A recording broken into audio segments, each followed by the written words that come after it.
Ukraine में रूस के हमले लगातार जारी है। एक तरफ दावा किया गया कि रूस के सैनिकों ने यूक्रेन के कई शहरों पर कब्जा जमा लिया है, तो वहीं कीव के पास रूसी सैनिक डेरा जमाए हुए हैं। हालांकि दोनों देशों के बीच शांति बनाने के लिए बातचीत का दौर भी जारी है। रूस यूक्रेन के बीच अब तक 3 बार बातचीत हुई है, लेकिन तीनों बार ये वार्ता बेनतीजा साबित हुई है। इस बीच यूक्रेन के राष्ट्रपति व्लादिमीर ज़ेलेंस्की ने ब्रिटेन के सांसदों से वीडियो कॉन्फ्रेंसिंग के जरिए बातचीत की। इस दौरान उन्होंने कहा कि यूक्रेन हार नहीं मानेगा, यूक्रेन की सेना अपनी जमीन के लिए अंत तक लड़ती रहेगी।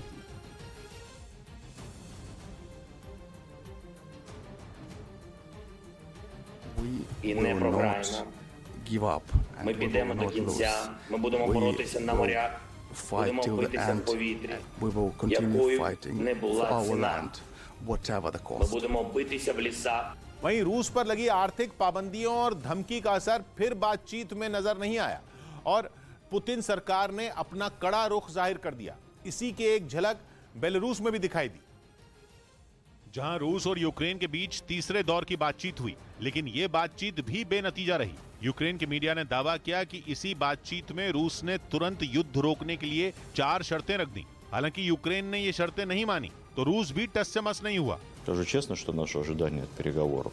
इस बातचीत में रूस ने जो 4 शर्तें रखी, उनमें सबसे पहली मांग ये थी कि यूक्रेन अपने संविधान में बदलाव करे। इस संविधान में बदलाव से यूक्रेन का नाटो और यूरोपियन यूनियन में शामिल होना मुश्किल हो जाएगा। दूसरी शर्त में रूस ने यूक्रेन से सैन्य कार्रवाई बंद करने को कहा। साथ ही तीसरी शर्त ये रखी गई कि क्राइमिया को रूस का हिस्सा माना जाए। ये वही क्राइमिया है जिसे 2014 में रूस ने यूक्रेन से अपने कब्जे में ले लिया था।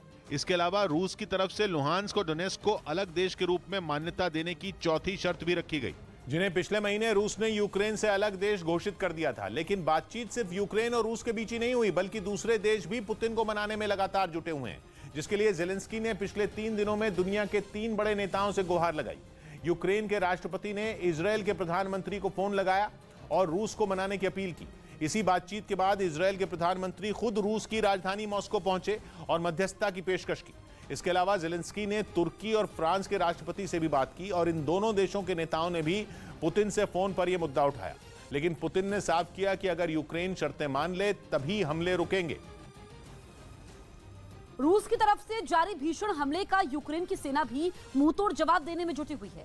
युद्ध के समय यूक्रेन की सेना ने रूस के कई लड़ाकू विमान, हेलीकॉप्टर और टैंक को मार गिराने का दावा किया है, तो वहीं कई इलाकों में यूक्रेन की सेना ने रूसी सैनिकों को सरेंडर करने पर मजबूर कर दिया। कुछ ऐसी ही तस्वीर यूक्रेन के निकोलेव इलाके से सामने आई। वहां यूक्रेन की सेना ने रूस के कुछ जवानों को पकड़ लिया, जिसके बाद ये जवान अपना हाथ ऊपर किए जाते हुए दिखाई दिए।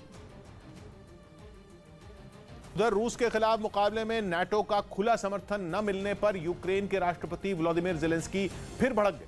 वो पहले ही यूक्रेन के ऊपर नो फ्लाई जोन घोषित करने की वजह से नाराज थे और अब उन्होंने गुस्से में यह दावा कर दिया कि यूक्रेन को नाटो में शामिल होने में जरा भी दिलचस्पी नहीं है। साथ ही उन्होंने आरोप लगाया कि रूस के साथ टकराव के डर से नाटो यूक्रेन को स्वीकार करने के लिए तैयार नहीं दिख रहा। उनकी इस नाराजगी के बीच अमेरिका ने खुलकर यूक्रेन का साथ न दे पाने की वजह बताई और साफ कर दिया कि नाटो सिर्फ अपने सदस्य देशों के लिए ही युद्ध के मैदान में उतर सकता है। We and our NATO allies are prepared to meet any threat coming in our direction from wherever it comes. असल में नाटो की जिस सदस्यता पर ज़ेलेंस्की ने दिलचस्पी खत्म होने की बात कही, वही रूस के यूक्रेन पर हमले की सबसे बड़ी वजहों में एक है।